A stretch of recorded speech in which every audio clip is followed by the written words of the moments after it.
It's simple. I will just choose what cars I love from the company or what they represent to me, and hence it determines Jaguar's best identity to me.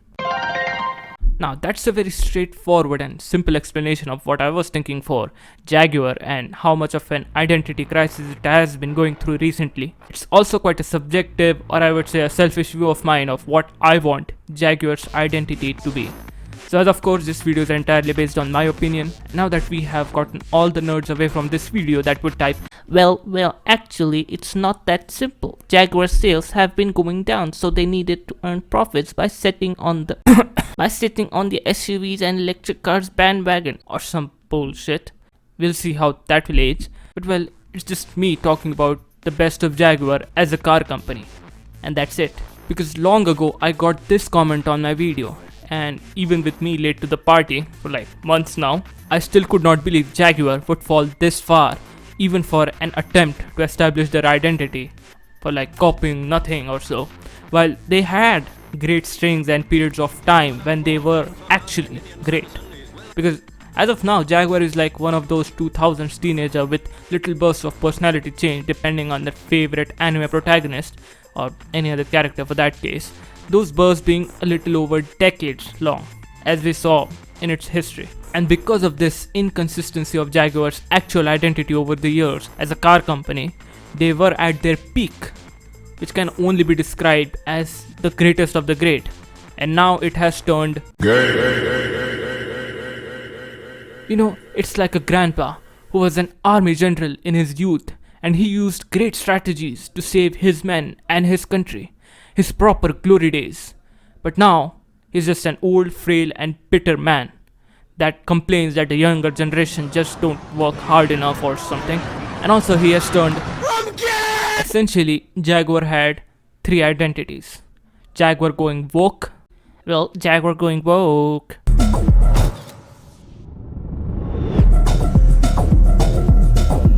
It's my contemporary Jaguar.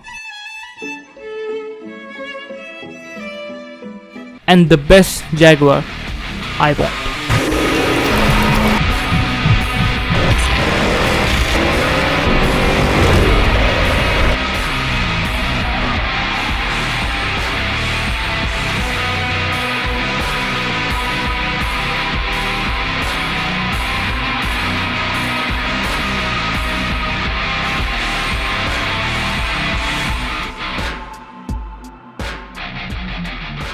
So with that contemporary and glorious past which had a lot of inconsistency, they were cornered into desperation, right? Or were they? Because if this is a stance that all these rich buyers we had over the decades were all having toxic masculinity we needed to destruct. I'm like, what the fuck? First, calling masculinity toxic is like calling Mahatma Gandhi a boxing champion. Second, when Jaguar does that to appeal to young woke people that would, buy their cars, good luck trying to sell your car to people dependent on government welfare and the ones who say capitalism is bad or a creation of Satan itself. Oh, that reminded me, this video is sponsored by... I'm joking, guys. Have you actually seen my subscriber count? There is no way someone can sponsor this. This video is sponsored by yours truly, me. I've made a course, a guide on how you can envision, visualize and design your own car. Just like I did here with my second design car called the Dusra. From technical drawings to AutoCAD conversions to Fusion 360 renderings and everything in between. The best part, you learn as I make Dusra from scratch, and I truly believe you can learn a lot from it. It can help you a lot as well. But if you just want to draw cars, I can help you with that too, with this course named You Can Draw Cars, inspired by the book from which I learned all of it. Everything in the link in the description below, and be one of the first 20 customers to use code PREORDER50 to get 50% off, and you can decide what more needs to be added onto the course to make it better. Thank you. Now for what Jaguar used to be and its detailed history is well discussed on the internet, especially with videos on Speed with James on it, or this video by Albon named Jaguar is Dead. So I recommend you watch them because I'm not going into the specific details on Jaguar's history, but to put it in short, they had a glorious past with exceeding expectations, making cheap cars that looked proper expensive, breaking top speed records with the XK120 and winning races like 24 Hours of Le Mans 7 times, 3 times in a row at one point.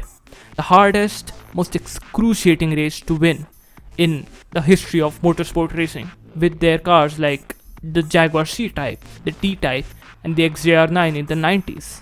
God damn. They also made a car that was so beautiful that Ferrari himself complimented the car. Allegedly, of course. But more importantly, its lines inspired an Argentinian boy so much he made an entire car company with its singular vision of making fast and beautiful cars. You may know him as Horacio Pagani. Although as a side note, I think XJ13 is much prettier, but I think rare. But anyway, they invented disc brakes for God's sake for better braking in Le Mans races. Can you believe that? One of the best inventions for efficient braking. And coming to my favorite modern hits, they went mad with creating a spiced up version of their XE saloon car. A good car turned into a supercharged 5-liter V8 monster. Only shared the roof and the front doors from the standard car, and everything from the tires to the brakes to the body panels, everything was changed and made out of carbon fiber too, to save weight. I mean, look at those wheel arches. And with all that, guess how much does it cost? At the time, it was $1,087,000 at launch, around $241,000 in today's money. That's crazy, but I don't care. I love it. It's so cool. It's impractically cool, just like supercars, of course. And my personal favorite, making a car entirely from car enthusiasts that were willing to put extra hours after shift and on weekends just to make it happen. Make what happen? The fastest car in the world again, by the Jaguar XJ220, one of my favorite childhood cars. And don't even mention a great looking supercar which was just left in the prototype stage, like the Jaguar CX-75 Bond concept. And you bet I'm going to whine and make another content out of it. This car deserved to be in production lines. Already such a great past and heritage, combined with, if not for a midlife crisis, with the British Leyland which dropped its quality between 1968 to 1984, Ford which made it even worse with their ugly sedans, and later Tata which actually made it better and produced some nice cars along the way as well. But these ups and downs is what I think confused Jaguar more than the people who were actually buying their cars. And because of this inconsistency, other companies like BMWs, Audis, Ferraris properly kept their foot straight and built their identity on their strengths and won their market share because of it. So what is left? Well, Jaguar leaped into the bandwagon of, let me say that again, bandwagon of SUVs. That's right, no one was spared by these woeful objects I call fat and bloated bastards, which also consumed Lotus with their ugly Electra. So Jaguar had to get on this trend, and I think this latest ad of Jaguar is the perfect representation of chasing trend and losing out on what actually matters. Because surprise, ladies and gentlemen, they ended all older models' production lines with Stone Age internal combustion engine for a new phase of future and electric power. Well, that aged poorly when we got to know that electric car sales on the second-hand market sucks. They are not as green or as environmentally better as people thought, because it's just the source of the pollution that has changed. And worst of all, electric cars' batteries hate heat and vibrations, which means they are a bunch of highly volatile chemicals and metals that can or will explode in warmer regions with shit roads. India basically. Not to mention, you can be trapped inside the car because the locks are controlled by electric components which can malfunction in a car crash, which means you are going to burn to a crisp inside a trapped car, just like the owner of the Xiaomi SU7 did in the news recently. Kind of expose the electric vehicles out there. But here is my latest and greatest take on the identity of what Jaguar needs to be.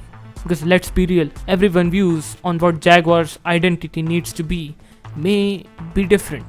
But of course, mine would always be right, because ladies and gentlemen, I present to you the best cars Jaguar has ever produced. Never and not the Type 00 concept car, because no way in hell this is going to look the same as the production version.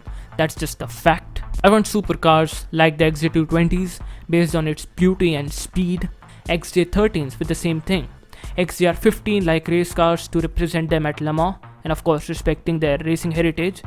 Also, concept cars like CX-75 should be produced to compete with the top dogs like Porsche and McLaren. Apart from speed and beauty, they also should have a luxury and comfort brand identity too, like a different team focused on these cars alone.